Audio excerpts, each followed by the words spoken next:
नवा Pakistan housing scheme हुण लाहौर विच भी आ रही है।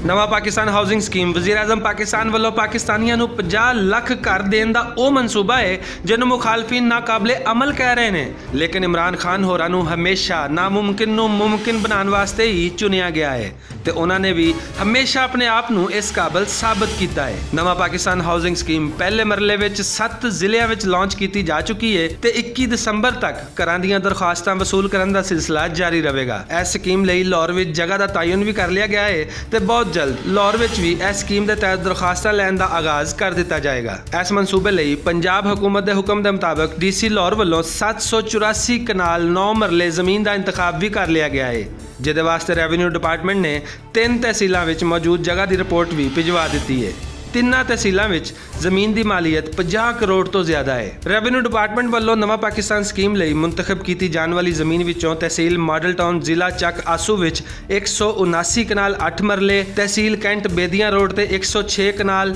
मौजा धोलू कलां विच 387 कनाल, रायवंड दे मौजा खरदपुरा विच 87 कनाल ते कटार विच 29 कनाल 8 मरले जमीन शामिल है। इस मनसूबे नूं नाकाबिले अमल करार देने वाले अरस्तू हुण वेख लैण कि यह मनसूबा कामयाबी नाल अगे वध रहा है तो जे 5 साल विच हुकूमत वालों गरीबां नूं 50 लाख घर मिल गए तो फिर अगले इलैक्शन में इमरान खान होरां नूं हराना ओपोजिशन दे वास्तों बाहर होवेगा।